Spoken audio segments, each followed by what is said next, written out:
صحت اور بیماری انسانی زندگی کے ساتھ ساتھ ہے. انسان کی زندگی کے کوئی بھی 2 دن ایک جیسے نہیں ہوتے. آج اگر انسان خوش ہے تو کل اداس ہوگا. اگر آج وہ اپنے جسم میں قوت محسوس کر رہا ہے تو کل بیمار ہو سکتا ہے. انسان کے اوپر دن میں بھی کئی بار مختلف طرح کی کیفیات گزرتی ہیں. کبھی انسان روحانی طور پر، جذباتی طور پر بیمار ہوتا ہے اور کبھی انسان جسمانی طور پر بیمار ہو جاتا ہے. بیماری کی کیفیت صحت کی کیفیت سے مختلف ہوتی ہے اور ہر انسان اس کو محسوس کر سکتا ہے. ایسی صورت میں انسان کو دوا کے ساتھ ساتھ اللہ سبحانہ وتعالیٰ کی طرف رجوع کرنا چاہیے اور اپنے لیے خوب خوب دعائیں کرنی چاہیے. بعض اوقات بیمار خود اپنے لیے دعا نہیں کر سکتا تو بیمار کی عیادت کرنے والے اور بیمار کو دیکھنے والے، اس کے دوست، رشتہ دار، عزیز، اقربا اور ایون ہسپتال کا عملہ مریض کے لیے ایسی دعائیں پڑھ سکتا ہے جو اس کے لیے شفا یابی کا ذریعہ ہو سکتی ہیں.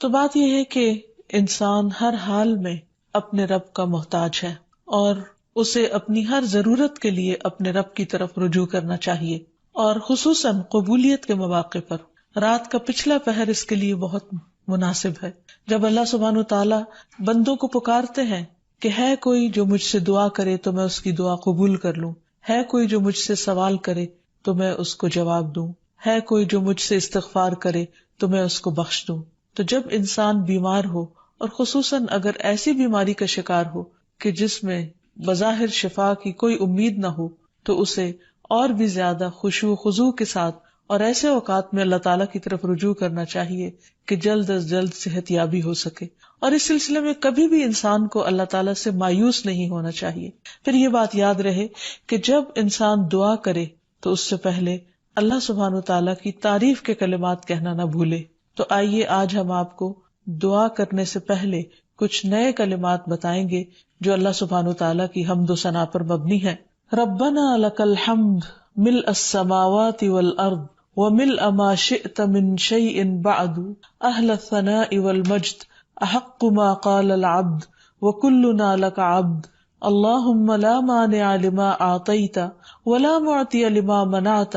ولا ينفع ذا الجد منك الجد. اے ہمارے رب، تمام تعریفیں تیرے ہی لیے ہیں جن سے آسمان اور زمین بھر جائیں اور اس کے بعد جو تو چاہے وہ بھی اس سے بھر جائے. تو ہی تعریف اور بزرگی کے لائق ہے. بندے جو کہتے ہیں تو ان کا سب سے زیادہ حقدار تو ہے اور ہم سب تیرے بندے ہیں. اے اللہ، جسے تو عطا کرنا چاہے اس سے کوئی روک نہیں سکتا اور جسے تو نہ دینا چاہے اسے کوئی دے نہیں سکتا، اور کسی مرتبے والے کی بزرگی تیرے سامنے کوئی فائدہ نہیں دے سکتی. یعنی اللہ سبحانہ وتعالیٰ کے علاوہ کوئی بھی اور ایسا نہیں ہو سکتا جو انسان کی مشکل کو آسان کر سکے. تو آئیے اس کے ساتھ ہم دیکھتے ہیں کہ بیماری کے اسباب کیا ہوتے ہیں، بیماریاں کیوں آتی ہیں. سب سے پہلی بات تو یہ کہ بیماری اللہ کے اذن سے آتی ہے. جب تک اللہ سبحانہ وتعالیٰ کا اذن نہ ہو انسان پر کوئی کسی قسم کی مشکل آ نہیں سکتی. قرآن مجید میں آتا ہے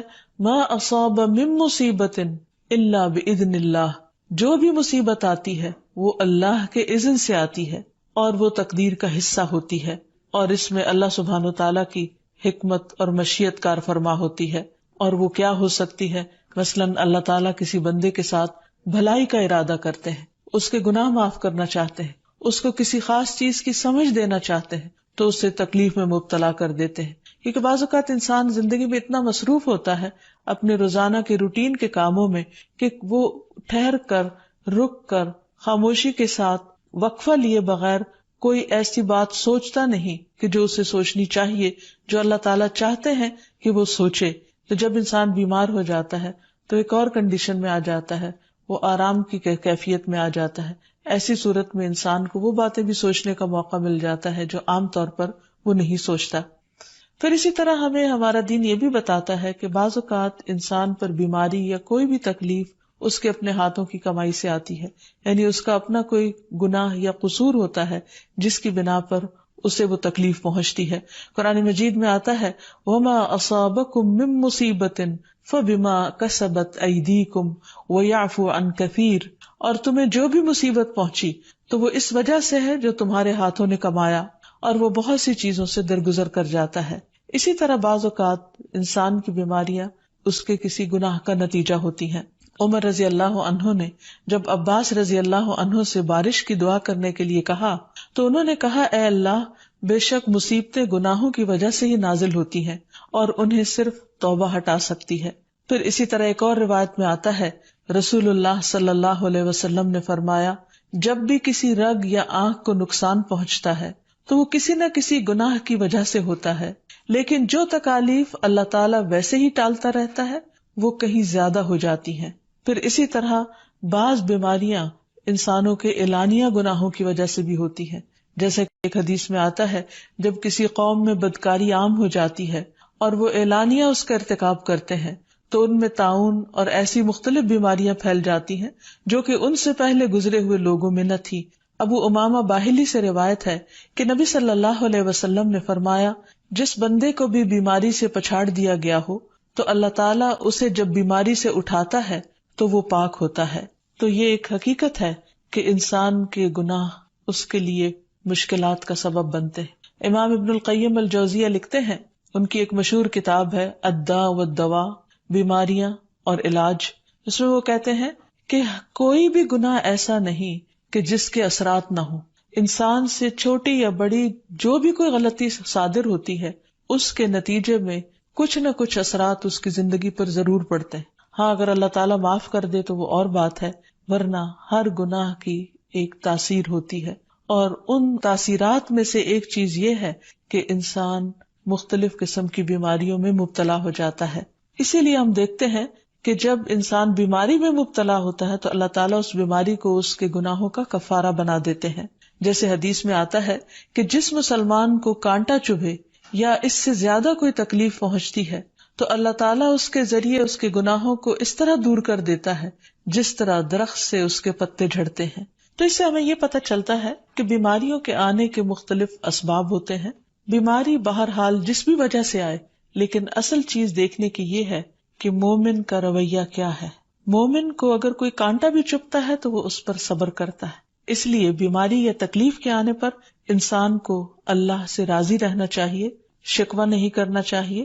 کیونکہ جو اللہ سے راضی ہو جاتا ہے کسی آزمائش پر، اللہ تعالیٰ بھی اس سے راضی ہو جاتا ہے۔ پھر اسی طرح اللہ تعالیٰ کا شکر ادا کرنا چاہیے، کیونکہ بیماری اس سے زیادہ شدید بھی ہو سکتی تھی، لہٰذا انسان کو اللہ تعالیٰ جس حال میں رکھے انسان اس پر شکر گزار رہے۔ پھر یہ کہ انسان کسی بھی بیماری میں کسی بھی قسم کی ہو اور زندگی کے کسی بھی حصے میں ہو، اس میں مایوس نہ ہو، پر امید رہے کہ بیماری دور ہو جائے گی۔ پھر اسی طرح اگر بیماری طول پکڑ جائے تو انسان کو گھبرانا نہیں چاہیے، کیونکہ ہر گزرنے والا لمحہ انسان کے درجات میں اضافے کا سبب بنتا ہے اور اس کے گناہ مسلسل جھڑتے چلے جاتے ہیں حتیٰ کہ انسان بالکل پاک صاف ہو جاتا ہے۔ پھر اسی طرح انسان کو بیماری کی حالت میں دوسروں سے شکوے شکایات نہیں کرنی چاہیے، کیونکہ بیماری اللہ کے اذن سے آتی ہے، اور جب انسان ہر ایک کے آگے رونا رونے لگتا ہے تو گویا وہ اللہ تعالیٰ کا شکوہ کر رہا ہوتا ہے، جو چیز اللہ تعالیٰ کو پسند نہیں۔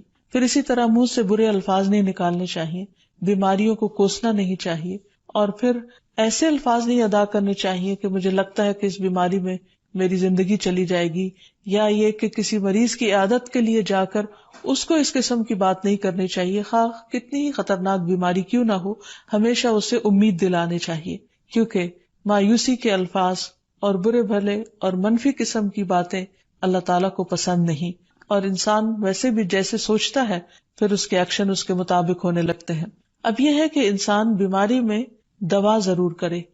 کیونکہ حدیث میں آتا ہے کہ اللہ تعالیٰ نے کوئی بیماری ایسی نہیں اتاری جس کے لیے دوا نہ اتاری ہو۔ ہاں، جسے معلوم ہو اسے معلوم ہوتا ہے، اور جسے نہیں معلوم ہوتا اسے نہیں معلوم ہوتا۔ بعض اوقات اللہ تعالیٰ ڈاکٹر کے دل میں ڈال دیتا ہے اور اس کا علاج اس کو سمجھ میں آ جاتا ہے، اور بعض اوقات وہ بیماری لا علاج ہوتی ہے، حالانکہ اس کا علاج موجود ہوتا ہے مگر کسی کو بھی علاج سمجھ میں نہیں آتا۔ بہرحال نوعیت کچھ بھی ہو تو علاج ضرور کراتے رہنا چاہیے، اور کبھی مایوس نہیں ہونا چاہیے کہ اس بیماری کا علاج ہو نہیں سکتا، نہیں، ایک کے بعد ایک کوشش انسان کرتا رہے، اور جب اللہ کا اذن ہوگا بیماری دور ہو جائے گی۔ اور اس کے ساتھ ساتھ انسان یہ بھی یقین رکھے کہ شفا اللہ کے ہاتھ میں ہے، کسی ڈاکٹر کے ہاتھ میں نہیں، کسی انسان کے ہاتھ میں نہیں، کیونکہ جب تک اللہ کا اذن نہ ہو شفا نہیں ہو سکتی، خواہ کوئی کتنا بھی بڑا ڈاکٹر کیوں نہ ہو۔ اسی لیے نبی صلی اللہ علیہ وسلم کی دعاؤں کے آخر میں آتا ہے کہ لا شفاء الا شفاء، کوئی شفا نہیں مگر تیری ہی شفا، یعنی جو اللہ سبحانہ وتعالیٰ اپنے بندے کو شفا عطا کرے۔ پھر اسی طرح یہ ہے کہ حضرت ابراہیم علیہ السلام نے اللہ سبحانہ وتعالیٰ کے بارے میں فرمایا تھا کہ وَإِذَا مَرِضْتُ فَهُوَ يَشْفِينِ، کہ جب میں بیمار ہوتا ہوں تو وہی مجھے شفا دیتا ہے، یعنی اللہ تعالیٰ ہی اس بیماری کو دور کرتا ہے۔ اسی طرح ایک اور روایت سے بھی پتہ چلتا ہے کہ شفا دراصل اللہ سبحانہ وتعالیٰ کے ہاتھ میں ہے۔ حضرت عائشہ سے مروی ہے کہ رسول اللہ صلی اللہ علیہ وسلم دم کیا کرتے تھے اور یہ دعا پڑھتے تھے، امسح البأس رب الناس بیدک الشفاء لا یکشف الکرب الا انت، اے لوگوں کے رب تکلیف کو دور کر دے، تیرے ہی ہاتھ میں شفا ہے، تیرے سوا اس کو دور کرنے والا اور کوئی بھی نہیں۔ پھر اسی طرح انسان جب کسی بیمار کی عیادت کے لیے جائے تو اس پر بھی دعا پڑھے اور اس کے لیے دعا کرے۔ رسول اللہ صلی اللہ علیہ وسلم نے فرمایا، جو مسلمان کسی ایسے بیمار کی عیادت کے لیے اس کے پاس آئے جس کی موت کا وقت قریب نہ آیا ہو اور 7 مرتبہ یہ پڑھے، اسأل اللہ العظیم رب العرش العظیم ان یشفی فلانا من وجعہ، میں اس عظمت والے اللہ سے سوال کرتا ہوں جو عرش عظیم کا رب ہے کہ فلاں کو اس کی تکلیف سے شفا عطا فرمائے، تو اللہ عز و جل اسے شفا عطا فرما دیتا ہے۔ اور پھر ہم دیکھتے ہیں کہ تمام انبیاء اپنی بیماریوں میں، تکلیفوں میں اللہ تعالیٰ کو پکارتے تھے، جیسا کہ ایوب علیہ السلام کی دعا قرآن مجید میں آتی ہے۔ اور ایوب جب اس نے اپنے رب کو پکارا کہ بے شک مجھے تکلیف پہنچی ہے اور تو رحم کرنے والوں میں سب سے زیادہ رحم کرنے والا ہے، تو ہم نے اس کی دعا قبول کر لی، بس اسے جو بھی تکلیف تھی اسے دور کر دیا اور اسے اس کے گھر والے اور ان کے ساتھ ان کی مثل اور عطا کر دیے اپنے پاس سے رحمت کے لیے اور ان لوگوں کی یاد دہانی کے لیے جو عبادت کرنے والے ہیں۔ اسی طرح رسول اللہ صلی اللہ علیہ وسلم نے ایک اور موقع پر ایک صحابی عثمان بن ابی عاص الثقفی کو ایک دعا سکھائی۔ جب وہ نبی صلی اللہ علیہ وسلم کے پاس حاضر ہوئے، وہ کہتے ہیں مجھے اتنی تکلیف تھی کہ قریب تھا کہ وہ مجھے ہلاک کر دیتی، تو نبی صلی اللہ علیہ وسلم نے مجھے فرمایا، اس درد کی جگہ پر اپنا دایاں ہاتھ رکھو اور 7 مرتبہ کہو، بسم اللہ اعوذ بعزت اللہ وقدرتہ من شر ما اجد واحاذر، اللہ کے نام کے ساتھ میں پناہ مانگتا ہوں اللہ کی عزت کی اور اس کی قدرت کی اس شر سے جو میں محسوس کرتا ہوں، یعنی اس تکلیف سے بچنے کے لیے جو مجھے محسوس ہو رہی ہے اور جس سے میں خوف محسوس کرتا ہوں۔ عثمان کہتے ہیں کہ جب میں نے یہ پڑھا تو اللہ سبحانہ وتعالیٰ نے مجھے شفا عطا کر دی۔ پھر اسی طرح ہر بیماری سے شفا کی دعا نبی صلی اللہ علیہ وسلم نے سکھائی۔ عبداللہ بن عباس سے مروی ہے کہ نبی اکرم صلی اللہ علیہ وسلم نے فرمایا، جب کوئی شخص کسی ایسے مریض کی عیادت کرے جس کی موت کا وقت ابھی قریب نہ آیا ہو اور اس کے پاس 7 مرتبہ یہ دعا پڑھے، اسأل اللہ العظیم رب العرش العظیم ان یشفیک، میں عظمت والے اللہ جو عرش عظیم کا رب ہے اس سے دعا کرتا ہوں کہ وہ تمہیں شفا عطا کرے، تو اللہ تعالیٰ اسے اس مرض سے شفا عطا کر دے گا۔ پھر اسی طرح نبی صلی اللہ علیہ وسلم اگر کسی کو کوئی پھوڑا بنسی ہوتی تو اپنے لعاب دہن کے ساتھ زمین کی مٹی تھوڑی سی لے کر اس درد تکلیف والی جگہ پر لگاتے تو اس سے بھی شفا ہوتی۔ حضرت عائشہ کہتی ہیں کہ جب کسی انسان کے عضو میں کوئی تکلیف ہوتی، پھوڑا یا زخم ہوتا، تو نبی صلی اللہ علیہ وسلم اپنی انگلی اس طرح رکھتے، اور سفیان جو راوی ہیں انہوں نے اپنی شہادت کی انگلی زمین پر رکھی، پھر اسے اٹھا کر فرمایا، بسم اللہ تربت اردنا بریقت بعدنا